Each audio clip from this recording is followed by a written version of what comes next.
pero en mi experiencia en el exterior, es que aún en los lugares que entendemos como primer mundo, no está superado el problema del racismo, no solamente con respecto a la etnia negra, sino con respecto a grupos étnicos de otros orígenes, como pueden ser, digamos, no racismo, sino prejuicio o estereotipo en base a religión.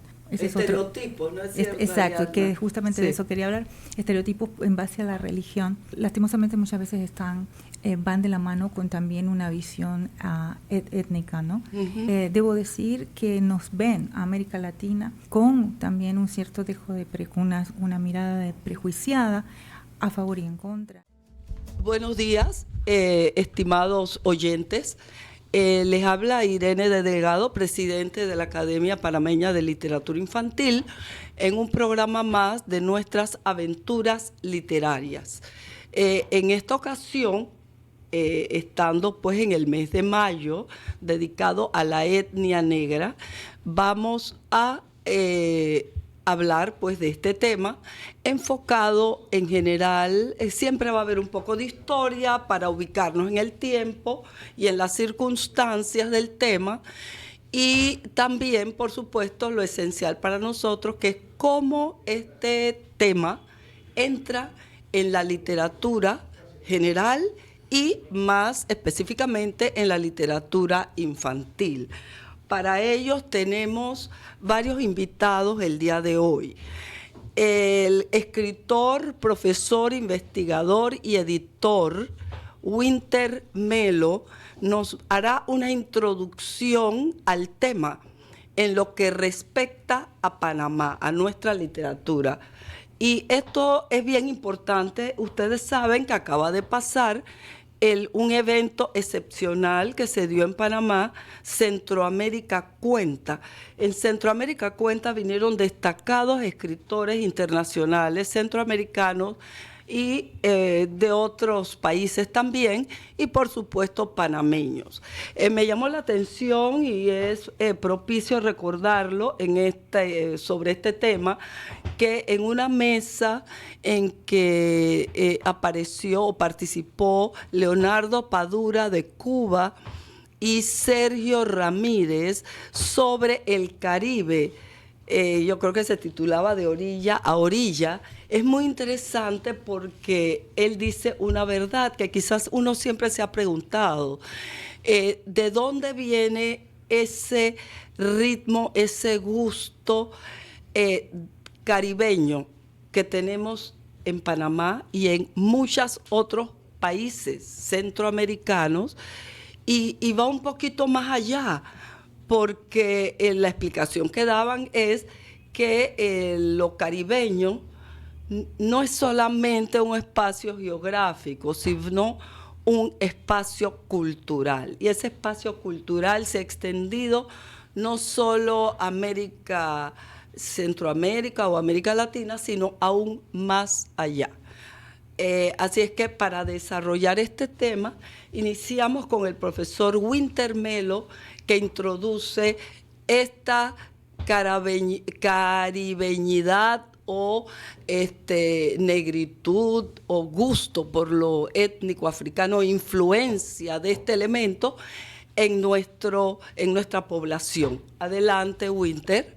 Hola, mi nombre es Carlos Oriel Winter Melo, soy escritor panameño y escribo de manera profesional de hace 30 años.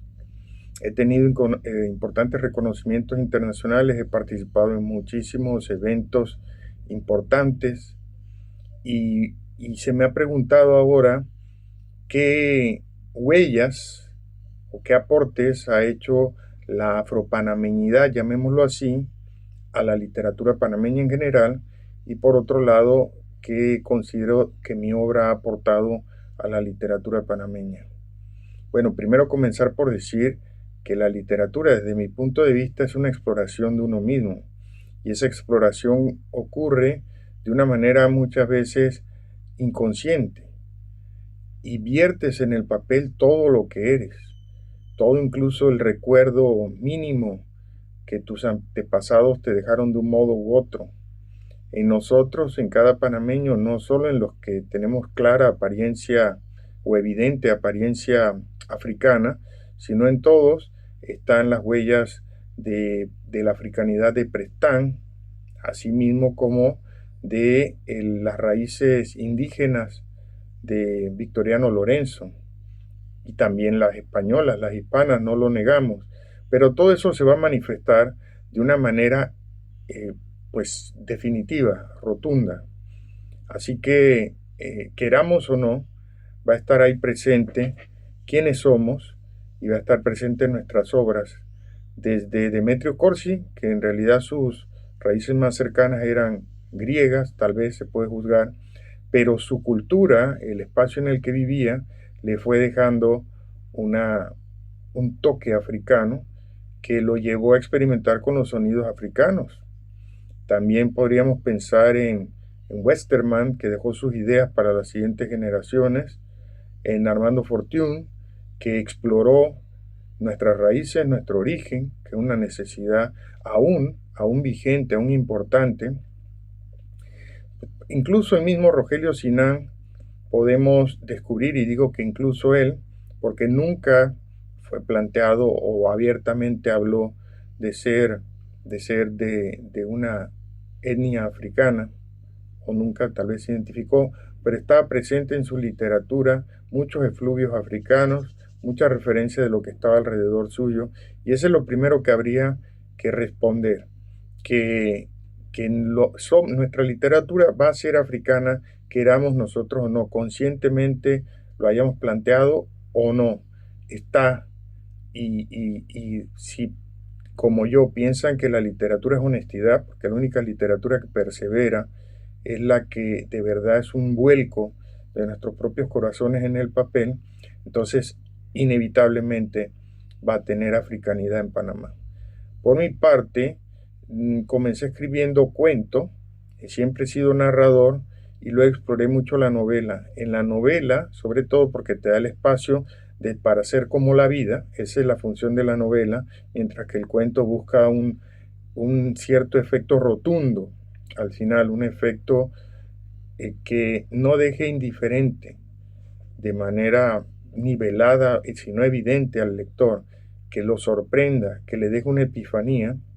Entonces, los dos géneros los he explorado con diferentes maneras, sobre todo en la novela he buscado hacer un trabajo de descubrimiento, de exploración de mis propias raíces, de minuciosidad en ese sentido, pero no en cuanto a los hechos, sino en cuanto a las emociones. Así que mi novela Las Impuras habla de las razas impuras, habla de quiénes somos más allá de la presunta pureza que muchas veces ha sido paradigma y busca ser paradigma para el desarrollo de los seres humanos. También en mi novela Nostalgia de escuchar tu risa loca hay presente una musicalidad africana, una mezcla de ritmos, porque el personaje es un músico que recorre nuestra ciudad y que busca de manera nostálgica y a veces un poco locuaz, demencial, se podría decir, e hilarante también, está buscando siempre a un líder perdido, que en este caso es el señor Omar Torrijos.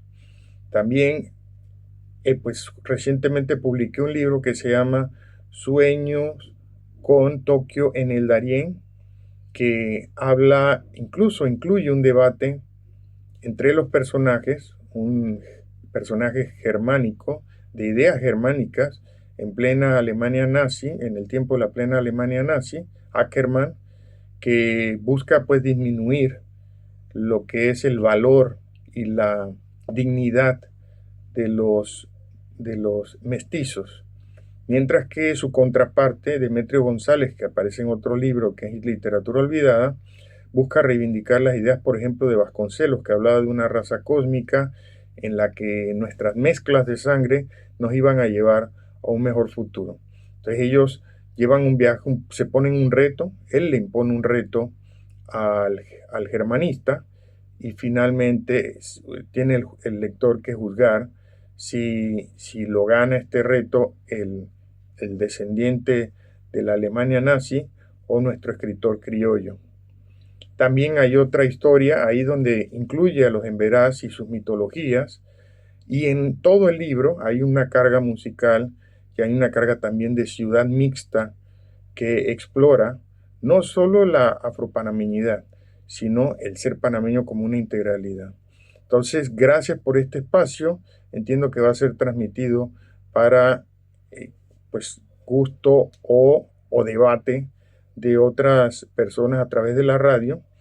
Y bueno, agradecer que haya sido considerado para estos fines. Muchas gracias en este mes donde festejamos lo que es nuestra panameñidad y el lado africano de nuestra. Gracias, Winter, por la explicación que nos has dado.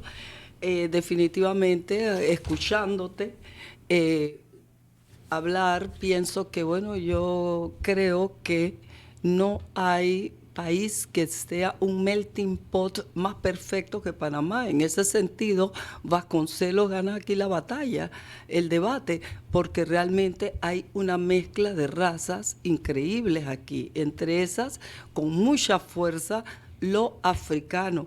Lo africano llegó prácticamente con los españoles. Así es que ese factor es sumamente importante. En aquella época colonial, en nuestro país estaba muy despoblado. Había muy poca población. Y luego en el siglo XIX llegan otros descendientes de africanos a través de las Antillas. Y eso es lo que hace que nosotros distingamos aquí, que ya casi no se hace esa distinción, porque han pasado los años, todos nos hemos mezclado, el negro colonial, descendiente de los africanos y cimarrones, muy presente en el área este, en Darién, Chepo, y bueno, ahí todavía quedan los recuerdos de Bayano, Felipillo, que fueron especies de reyes cimarrones, ¿no?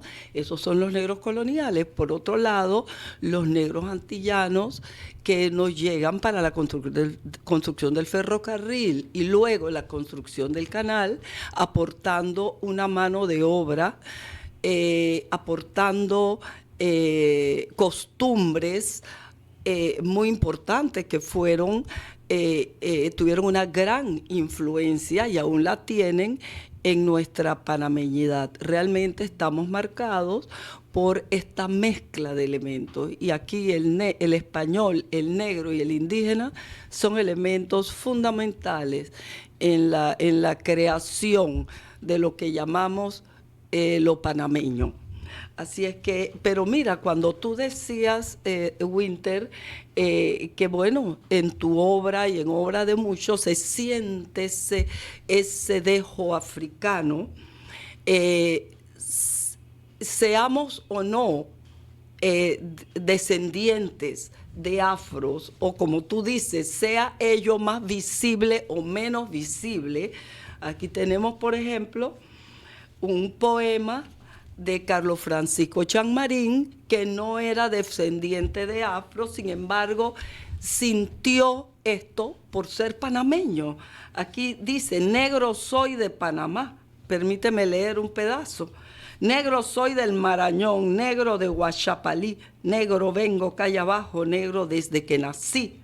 Yo soy hijo de una negra con un negro de San Miguel, negro por parte de padre, también por la madre de él. Negro estuve y negro fui, negro crecí y negro estoy, negro lucho hasta la muerte, negro con ella me voy.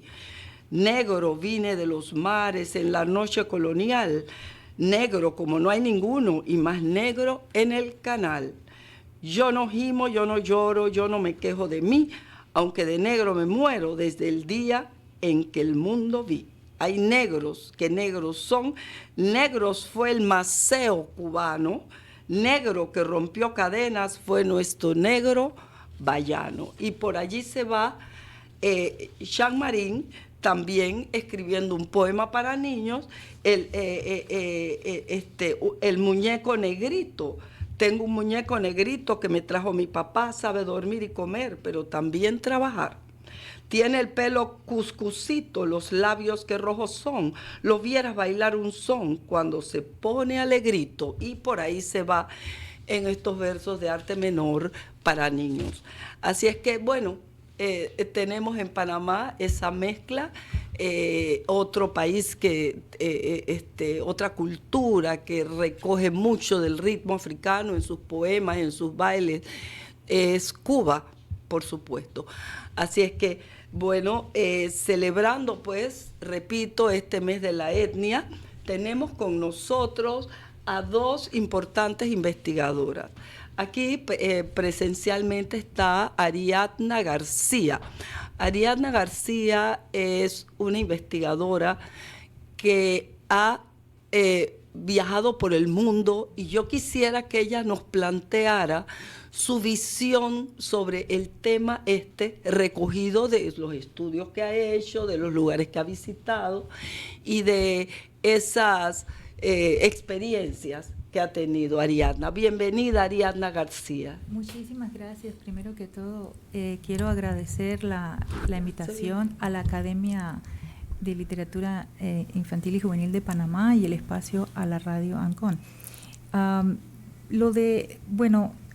Digamos que mi experiencia, la pregunta creo que no me la esperaba de esa forma, pero en mi experiencia en el exterior, es que aún en los lugares que entendemos como primer mundo, no está superado el problema del racismo, no solamente con respecto a la etnia negra, sino con respecto a grupos étnicos de otros orígenes, como pueden ser,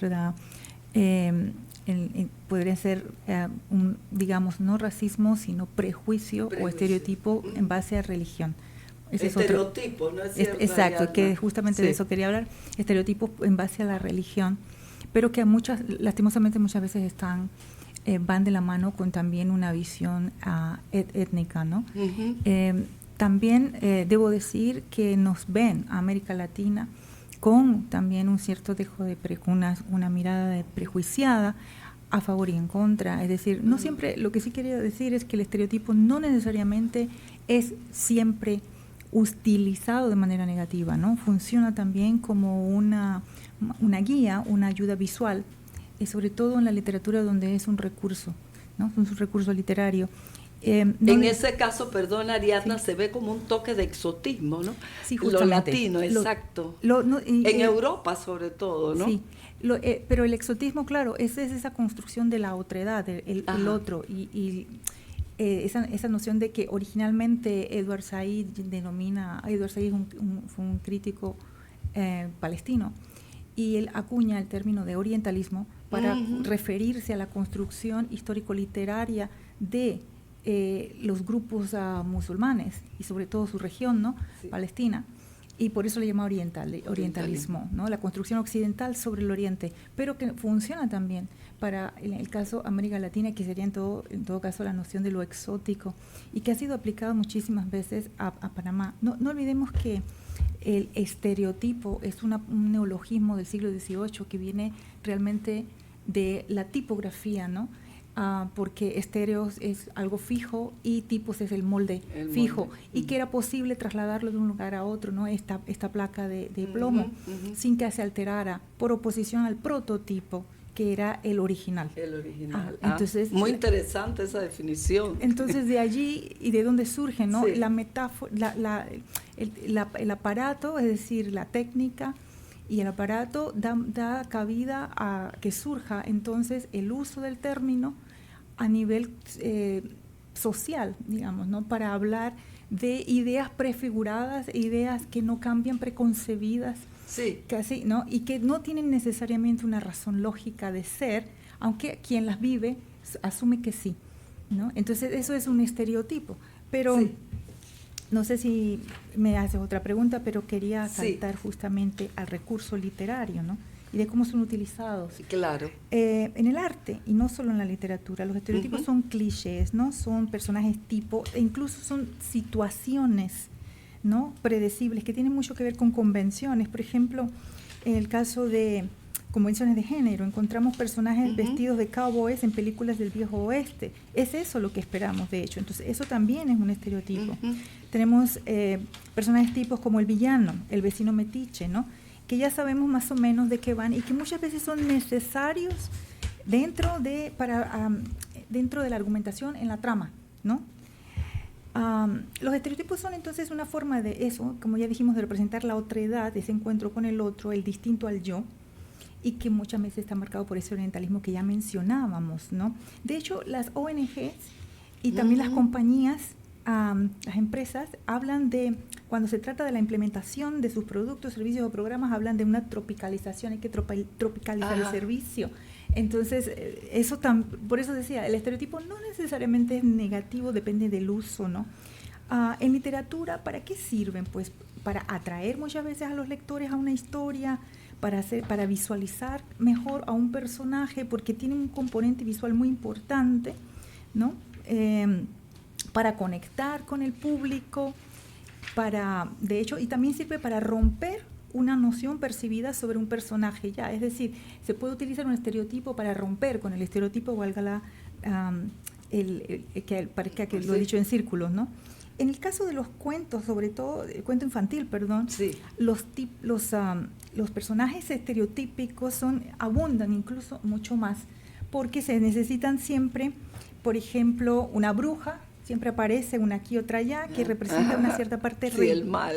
Sí, el mal, ¿no? Una parte regresiva de todo ser humano. Y el otro estereotipo aquí es que suele ser mujer, personaje femenino, pero también están los padrastros y las madrastras, que está relacionado con la idea de una destrucción del sentido de la familia, el lobo, que es el miedo a la oscuridad. Entonces, la literatura infantil suele estar cimentada en un arsenal de estereotipos que van a funcionar o de manera, digamos, depende del autor qué quiera hacer con ellos, ¿no? Porque ya están ahí a su disposición. Actualmente, incluso, lo que se ha puesto de moda es, por ejemplo, con esto del bullying, qué sé yo, personajes estereotipados del profesor, ya sea que el profesor... un profesor es malo con los alumnos, es decir, ya son tipos incluso de cómo están vestidos, de cómo hablan, etcétera, ¿no? A mí me gustaría, para no acaparar más tiempo, en esta parte mencionar 3 ejemplos. El de la cucarachita mandinga, ¿no? El que Wintermello mencionó a Sina, sí, que es del año 37. En el cuento encontramos no solo figuras zoomorfas de los pretendientes de cucarachita, que esa es otra forma de estereotipada, ¿no? Las figuras zoomorfas, y ella misma, la cucarachita, es una de ellas. Estos son personajes tipos, sino que además son casi alegorías políticas, el pirata, sí, el gringo, el noble. Entonces los estereotipos sirven para eso también. Entonces allí se pone de manifiesto un prejuicio contra lo indiano, contra el morador de las Américas, por ejemplo, a través de la figura del invasor nórdico o del invasor español, ¿no? Por otra parte, Sinan llegó a decir que el origen de ese cuento era africano, si bien hay un artículo de Yolanda Hackshaw en la revista Tareas, creo que del año 20. Yolanda Hackshaw, sí. Que habla sobre ese cuento y la noción de transculturación. Y ella tiene una propuesta, una tesis un poco distinta, o difiere de Sinan sobre la génesis de esta historia. Entonces, muy interesante, porque ella habla de que las cucarachitas mandingas no es una, que Sinan tenía de hecho 3 versiones, que hay otro panameño que escribió una versión, creo que a la par. Exacto, yo recuerdo esa tesis. Y que esa historia aparece en toda América, en otras partes del mundo. Otro cuento infantil. Sí, en Cuba se llama la cucarachita Martina. Ajá, exacto, ella explica todo eso. Es una leyenda que ha circulado por toda América, sí. Otro cuento infantil, pero alemán, que merece la mención, es el titulado en traducción "Oh, qué linda es Panamá". Ajá, que nunca llega a Panamá. Y se trata, exacto, de unos libros infantiles más leídos en Alemania, incluso fuera de Alemania, en Europa, publicado en el 78, cuando el autor Horst Ecker, que se conoce por su seudónimo Janosch, que era de origen polaco, publica ese primer ejemplar, una saga que tiene como unas 10 entregas, que tiene que ver con un oso y un tigre, que se ha convertido esto en un libro infantil casi que obligado, ¿no? Entonces, acá se cuenta Oh, qué bonito es Panamá, las aventuras de este pequeño oso y su amigo tigre, que emprenden un viaje hacia el país que consideran la tierra de sus sueños, gracias al rico olor a bananas o guineos, para nosotros guineos, sí, que desprendía de una caja, una caja con el sello de Panamá, que flotaba en el río del campo en el que vivían, ¿no? Se encuentra esta caja que dice Panamá y huele a guineo. Ya no hay guineos allí, pero ellos van en busca de ese olor. Entonces, aquí ya está funcionando, está mejor llevado, pero aquí está funcionando un cliché, un estereotipo sobre las bananas, el lugar, el nombre de origen de la fruta. Ese cuento sería fantástico para una promoción turística, para Así. que finalmente lleguen a Panamá, porque nunca llegaron a Panamá en ese cuento. Eso es lo que quería decir, que al final nunca llegan, es decir, ellos creen llegar a la tierra prometida porque encuentran un letrero que dice Panamá, pero es el mismo letrero que ellos plantaron y no se acuerdan cuando empezaron el viaje, y la moraleja es que no hay lugar como el hogar, ellos vuelven a su hogar, y esta es otra forma de la otredad del otro, de mantener al otro a distancia, ¿no? Sí, sin embargo, mira, el grupo de las Antillas que llegó a Panamá, muchos de ellos regresaron, pero la mayoría permanecieron en Panamá y ya son parte de nosotros, pero uno piensa cómo sentirían ellos, ¿no? Ajá. Aunque cuando ellos llegaron, volviendo a lo de los antillanos en Panamá, se sentían con relación al resto de la población, que era muy mínima y sobre todo de origen indígena, con una cierta superioridad, porque el canal les permitía, a pesar del Silver Roll y el Gold Roll, que estaban divididos, los personas de origen antillano, no por la raza, sino por la nacionalidad, solo los americanos estaban en el Gold Roll, es decir, que ganaban más. Silver Roll eran todos aquellos antillanos que llegaron a trabajar y los que no fueran norteamericanos. Así es que, y el resto de la población por lo general tenía muchas carencias, era muy humilde, así es que sí llegaron con un cierto, digamos, prestigio frente al resto de la población humilde, los campesinos, por ejemplo, ¿no? Así que allá hay un poquito, pero hay autores que han tratado, ahora que tú hablas de los estereotipos que tenemos en la literatura, no tanto en la panameña, mira, existe más en la extranjera, sobre las personas de origen africano. Sí. Tengo otro ejemplo, siguiendo de los, para más cortito, de un cuento publicado en 1906, publicado en Estados Unidos, que se titula Vasco, Our Little Cousin in Panama, Vasco, nuestro pequeño primo de Panamá, en Panamá, de H. Lee M. Pike, y que pertenece a una serie que salió en esos años, a principios del siglo XX, para educar a la población estadounidense en geografía e historia, es decir, tienen títulos parecidos, fulanito, nuestro primo en Irán, fulanito así. Sí. Pero no obstante, justamente este cuento está lleno de clichés a través de la figura del protagonista, el pequeño Vasco, como niño perezoso, niño vago, que no quiere trabajar y que al entrar en contacto con el otro extranjero cambia. El otro extranjero, recuerden que están en pleno proceso de construcción del canal, Panamá experimenta en ese momento la presencia norteamericana. Es decir, el niño vasco era panameño. Sí, panameño. ¿Y el autor quién es? Estadounidense. Para que nos ilustres un poco. Mira que no conozco ese cuento. Casi no se conoce, pero pasa mucho con Panamá. Claro. Sobre todo en ese periodo, escritos de extranjeros que describen que vienen de paso, ya sea turistas o están buscando algo acá, y entonces hacen, ¿cómo se dice?, narrativa de viaje, o hacen o escritos ficcionales sobre su experiencia al pasar por acá. Bueno, vamos a tener que escribir la contraparte. Pues sí. Bueno, vamos a hacer un corte que ya nos están ayudando y avisando, y seguimos. Aquí tenemos a Sharon Pringle también en espera. Hemos cerrado con el tema de los estereotipos, aquí con Ariadna García, que al final también nos va a recomendar ciertas obras de ella y sus ensayos. Hablando de estereotipos, pues tenemos otra invitada, Sharon Pringle. Sharon es periodista, escritora, se define también como feminista, y también aborda el tema de lo étnico. Voy a decir pues una de sus frases. Vivimos, creo que así es Sharon, en una sociedad hipócritamente conservadora. Entonces, ¿cómo aplica esto a nuestra sociedad y a los temas que estamos tratando, Sharon? Bienvenida, Sharon. Buenos días a la gente de Aventuras Literarias. ¿Se me escucha bien?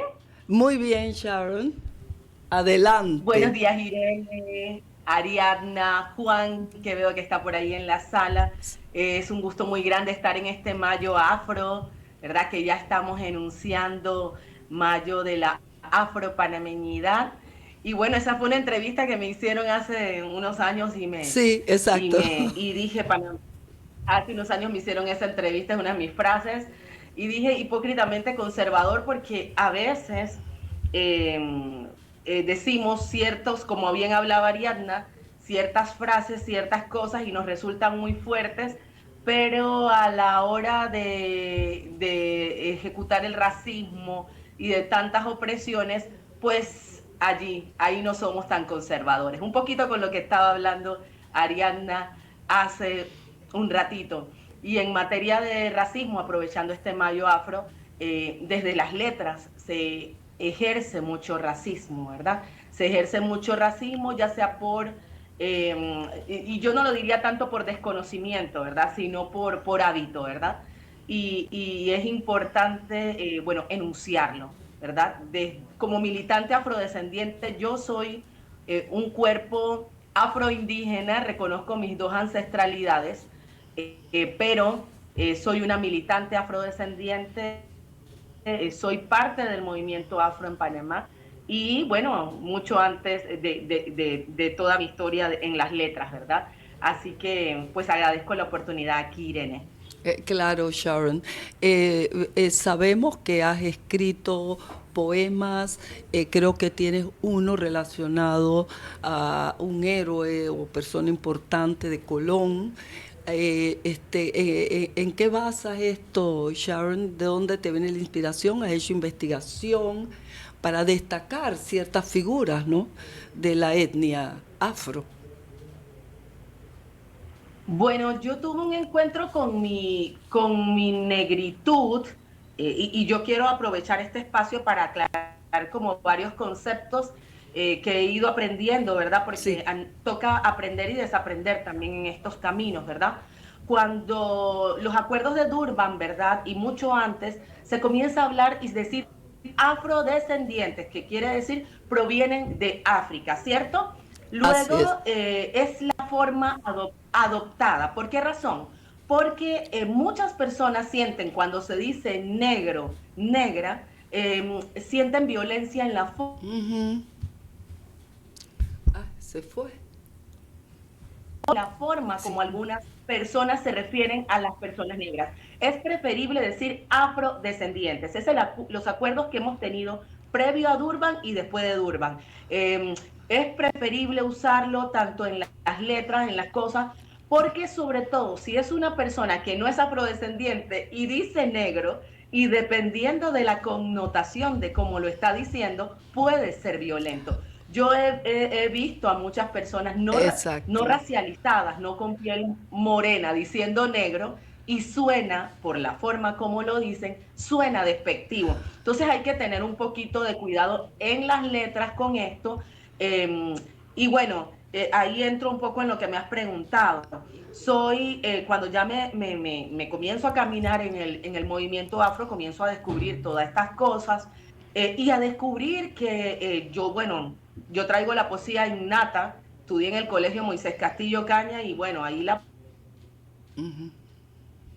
poesía es desde que entras a las aulas y yo me gradúo ahí y comienzo a hacer mis primeros escritos, ya más con el sabor campesino que traigo, yo tengo toda una crianza campesina, entonces comienzo, pero cuando vengo a la ciudad a vivir a los 17 años, mi abuela era una líder de la comunidad afrodescendiente antillana, ella colonensa, cantante de soprano, deportista, y comienzo a ir a estos lugares. Ella no hablaba mucho español, ella era metodista, iba a la iglesia de Wesley ahí en Santana, y siempre me habló en inglés a mí, y bueno, comienzo a tener todo esto, a comprender este tema de la negritud como orgullo, ¿verdad? Como emancipación desde lo antillano, ¿verdad? Porque Pringle es un apellido antillano y es la forma de diferenciarnos de los coloniales que fueron una primera entrada con la colonia española. Los que tenemos los apellidos así todos, Smith, Pringle, etcétera, son quienes llegaron con la entrada antillana y por eso se enuncian de esa forma, ¿verdad?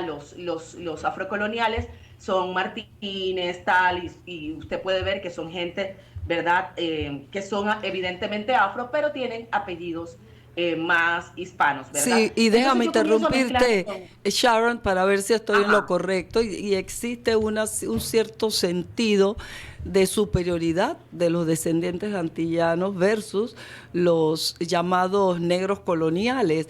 Y hago otra acotación. En mis épocas de estudios en Francia, por allá por los años 80, se estudiaba mucho en mi facultad, o estábamos muy inspirados en los movimientos en Estados Unidos de Negro Renaissance, el renacimiento negro, y en esa época las personas afrodescendientes, que ese término, como tú bien dices, es nuevo, sentían orgullo y corregían a los que pretendían decir de color o morenos, si sentían orgullo en decir negro. Entonces la connotación, como dices tú, está en la forma que se dice, no en la palabra, porque en mi época era un sentido de orgullo de este movimiento. Por supuesto. Negro es reivindicativo, Exacto. pero cuando la gente me pregunta cómo hago, yo digo, me parece a mí, yo soy educadora popular, estoy en las comunidades, yo prefiero que la gente diga afrodescendiente, ¿verdad? Porque provienes de África. Claro. Hace un rato Winter hablaba de la africanidad, sí, pero podemos hablar de africanidad quienes somos africanistas, pero una persona al común de la calle, donde yo estoy en los espacios comunitarios, yo no le puedo hablar de africanidad, porque si le hablo de africanidad se me va a asustar. Yo vengo de África, ¿qué van a decir, verdad? No, sí. No se comprende. Pero quienes somos africanistas, quienes sí reconocemos, hablamos de africanidad porque la negritud es una fiesta. Pero el 33% de Panamá dijo en el último censo que era afrodescendiente. ¿Qué quiere decir? Que hay una gran cantidad de personas en Panamá que no reconoce su ser afrodescendiente. Sin embargo, para nosotros es fiesta, ¿verdad? Y con esto que tú me preguntabas, te voy a decir unos versitos cortos de mi canción de rebeldía, que está inscrita en un libro que se va a publicar prontamente, que se llama Una llamada desde estas cuerpas negras. Y dice así: negrita, ven acá. ¿Negrita yo? No, dime negra, ¿por qué degradas mi color? Herencia enmudecida, oscura genética olvidada, tubos de ensayo tan blancos como el lodo, piel impregnada de despojos. ¿Por qué hizo este poema Sharon, canción de rebeldía? Bueno, porque la forma, la enunciación, como decimos negra, es muy propia de la negritud, de quienes nos asumimos desde esa negritud y lo hacemos con orgullo, como dice la maestra feminista y antirracista Ochi Curiel, dominicana, ¿verdad? Nos asumimos desde ahí. Entonces yo lo que aconsejo a las personas a veces es, ok, cada quien es libre de comunicarse como guste, pero por un tema de respeto, afrodescendiente es lo adecuado, es lo acordado por nuestros pueblos afrodescendientes para no caer en tintes racistas. Fíjate, a veces en las letras, compas, creemos que meter tambor bemba y todas estas cosas hace el poema más negro, y yo lo veo mucho, y no necesariamente los negros. Y en el poema que yo le hice al abuelo de Price, el de Bocastown, que está contenido en el poemario que ganó el tercer lugar de León Azoto en el 2022, yo hablo también de José Antonio Price en el penumbroso Bocastown, porque era un médico que fue invisibilizado por ser negro. Pero siempre cuando hacemos poesía o letras que tienen que ver con negritud, creemos que solo tenemos que enunciar la bemba, la piel negra, tostada, o sea, el estereotipo de lo que hablaba Ariadna hace un ratito. Y yo siento que desde los afro, hay una afropoesía que se está gestando y que es mucho más que bemba, que culo, que tetas, que toda esa cosa tambor. Somos mucho más que eso y eso es importante decirlo. Qué bien, muchas gracias Sharon y quédate aquí, pero quisiera también conocer la opinión de Juan Ríos, que desde los Estados Unidos nos acompaña y ya es un asiduo participante en nuestros programas y que es un amante de los museos y que ha hecho un trabajo y libros infantiles sobre el tema. Juan, ¿qué opinas de todo esto que estamos hablando, los estereotipos, tú desde allá? ¿Me escuchan? Sí, sí, Juan, dale. Buenos días. Pues yo me quedé, como dicen mis amigos mexicanos, yo estoy con el ojo cuadrado porque no sé ni por dónde empezar, porque es tanta información en tan poco tiempo, pero yo vengo, lo que sí puedo pensar es, sí, al principio de mi parte es que el lenguaje es político, el idioma es político, y lo que en un tiempo atrás era, entre comillas, algo común, hoy en día se cuestiona porque las sociedades tienen que Exacto. avanzar. Y yo estoy muy de acuerdo con los comentarios de Ariadna y de Winter y de Sharon, que tuve el honor de conocerla hace un par de años atrás en un otro panel. Y Ariadna no la conozco, pero hemos trabajado juntos y a Winter lo he leído, así que me siento como en familia. Y bueno, otra cosa que quiero rescatar es que hay que hablar también de la influencia afrodescendiente en Bocas del Toro. Y según los estudios que leí hace mucho tiempo, mientras era guía del Museo Frantillano en mediados de los 90, hay documentos históricos que indican la presencia de afrodescendientes en las costas de Bocas del Toro como parte de la cacería de las tortugas de Carey, mucho antes de las conquistas españolas. Y eso hay que reconocerlo. Y otro estudio que hice hace un par de tiempo atrás era la negritud en todo el país de Panamá. O sea que sí hay, te puedo hablar hasta de Chiriquí también, de nuestra influencia afro en Chiriquí, que para muchos eso será hasta nuevo, pero no, sí existen grupos negroides en Chiriquí. Y bueno, la parte mía tiene que ver cómo yo moverme, igual como Sharon, a los 17 años a la ciudad de Panamá. Tuve el honor de aprender y desaprender, porque tengo que ser muy honesto, desaprender acerca del aporte de los afrodescendientes en Panamá. Yo, honestamente, en toda mi época, ahora que hago la catarsis como una persona adulta y educada, yo solamente tuve una maestra negra en toda mi primaria en Chiriquí. Y bueno, no quiero ahondar, pero excelentes maestras, pero no escaparon los estereotipos hacia ella. Me acuerdo yo de niño, no tenía el conocimiento que tengo ahora, pero hoy hasta culpable me siento a veces porque no entendía el lenguaje tan racista, tan estereotipado de esta fabulosa maestra, de la cual tengo mucho que agradecerle. Yo, estando de guía del Museo Frantillano en la época, a mediados de los 90, yo tengo mucho que agradecerle al Museo Frantillano. Fue, y siempre lo voy a decir hasta que deje de respirar, fue mi primera escuela de justicia social en Panamá. Y no sabía que ese pequeño museo, con tanta historia y con una comunidad viviente, me iba a ayudar a mí a ser líder comunitario y escritor de asuntos sociales en los Estados Unidos. ¿Sí? Por eso siempre esa forma de dar gracias ha sido a través de mis escritos, y de allí nació el libro infantil Rubí visita al Museo Afroantillano de Panamá.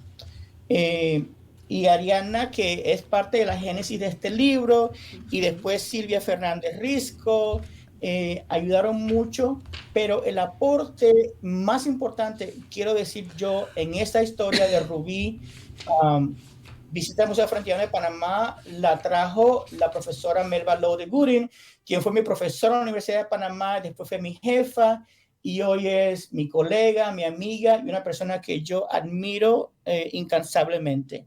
Entre ella y yo elaboramos este cuento, y durante la pandemia tuvimos sesiones en línea con Silvia, y bueno, hace como 2 años, creo que si no me equivoco, pues publicamos Rubí visita el Museo Afroantillano de Panamá, uno para dar gracias a las enseñanzas que aprendí en el Museo Afroantillano, y otro para que nuestros niños y adultos también aprendan de una forma un poco lúdica acerca de la contribución de los afroantillanos en la construcción no solamente del canal, pero también del ferrocarril. Mira, no como sé si dice Juan, como dice el dicho, Dios los crea y ellos se juntan. Resulta que los invitados que tenemos hoy, todos se conocen entre sí por la labor y las investigaciones que han hecho, y en mi caso yo también siento mucha admiración, respeto y cariño por la profesora Melba Lowe de Gooding, quien fue mi colega en los años en que fui profesora en la Universidad de Panamá. Así es que mira, todos estamos sobre la misma línea. Entonces, sí. Yo estoy muy contento con el libro. El libro ha viajado no solamente en Panamá, lo hemos presentado en la Feria del Libro, en algunas escuelas. El libro también ha estado en Colombia, bueno, en Estados Unidos también lo he presentado, en otros espacios, y seguimos creciendo. Voy para Panamá este viernes, así que espero que puedan presentarlo. Y también, aparte del libro infantil, y ya va a aparecer como un comercial, tengo una marioneta que es Rubí, la marioneta, y ella también interactúa con los niños. Y me pasó algo muy interesante el año pasado, cuando estaba en Chiriquí. Durante el mes de mayo hicimos una presentación de títeres en la feria en la librería de Boquete, en la biblioteca de Boquete, perdón. Y una alumna mía allá en Chiriquí, mientras era becario de la Fulbright, leyó el cuento de Rubí, y fue interesantísimo ver cómo los niños interactuaban y definían términos que para muchos de nosotros de repente pensaba, estos niños no entienden estos términos, pero para sorpresa de todos los adultos que estábamos en el evento, estábamos sumamente sorprendidos y contentos de ver que los niños manejan ciertos términos que para nosotros pueden ser académicos, pero ellos dentro de su imaginario, dentro de su acervo, manejan términos que para nosotros pareciera que no, pero sí lo manejan. Niños siempre sorprenden, por eso es tan importante este tipo de programas, porque nos ayudan a entender más, a conocer, a difundir aquellas obras o formas de comunicarlas que pueden ser útiles para los niños. Yo creo que aquí nuestra amiga Ariadna, volvemos al tema quizás de los estereotipos. Sí, bueno, quedó en el Nos queda poco tiempo, pero es tan interesante lo que tenemos que escuchar. Sintetizo, pero quiero saludar a Juan, que me alegra mucho lo de Rubí. Recuerdo cuando también lo trabajamos un poco hace un par de años atrás, y un placer. A Sharon no la conozco, pero he escuchado de ella, espero tener el placer en algún momento. Siempre que se habla en este mes de la etnia negra, en diferentes grupos se recuerda el movimiento de la negritud, que es un movimiento político, ideológico y literario caribeño que se desarrolla en la primera mitad del siglo XX, con sede más que nada o gira alrededor de la revista Présence Africaine, o Presencia Africana, en 1940, que se publica en 1947. Y los nombres que siempre salen a relucir son obviamente Aimé Césaire, el martiniquense, y el senegalés Leopoldo Sédar. Pero se olvida o no se conoce muy bien que también hubo mujeres que son incluso predecesoras, que ayudaron a que esto se cimentara, porque fueron el punto de apoyo y de inicio para Césaire y a Leopoldo Sédar. Entre esas las hermanas Nardal, Paulette Nardal y Jeanne y Paulette Nardal, que fueron escritoras y periodistas francesas que invitaban a estos hombres a su casa, y ahí empezaron a hablar, empezó a forjarse este movimiento. Y luego Suzanne Césaire, que fue esposa de Aimé Césaire, que tenía ella misma una relación personal con André Breton, y hacían intercambios de dedicatorias de poemas, por ejemplo. Con respecto a los estereotipos de personajes negros, están el negro libre, el negro cómico, el negro trágico. Tenemos a un personaje como en Julio Verne, en la novela Robur, el Conquistador, a Fricolín, que era un cobarde, por ejemplo, de Stephen King, John Coffey, que es un acusado de un crimen que no comete. Tenemos a los orcos de Tolkien en El Señor de los Anillos, en La cabaña del tío Tom, ni se diga. Dos casos curiosos de Harry Potter, de J.K. Rowling, el caso del personaje Hermione Granger, que no está descrito solamente, realmente, y que cuando hay una versión teatral y se contrata una actriz negra, entonces empieza un escándalo porque se dice, no, el personaje es blanco, pero nada lo dice. Ay, desgraciadamente se nos está quedando corto el tiempo. Entonces, lo único que quería agregar con esto es que voy a presentar dentro de poco mi ensayo de Geopsiquis, Geopsiquis de una nación, ensayo sobre una forma terrestre, y que tienen que ver con la historiografía literaria y cartográfica sobre Panamá, sobre cómo se ve Panamá. Y ahí trato un cuento de Carlos Fuentes, en donde está llena de estereotipos con respecto a Panamá, y justamente esos son precisamente estereotipos desde ya positivos. queremos invitarte a la presentación del libro aquí en Radio Ancón y a seguir hablando de los estereotipos. Vale, por favor, Ariadna, nos hace saber. Bueno, yo creo que debemos cerrar. Déjame cerrar con un toque congo. Repica el congo solongo, repica el negro bien negro, congo solongo del songo, baila jambo sobre un pie, de Nicolás Guillén. Hasta pronto.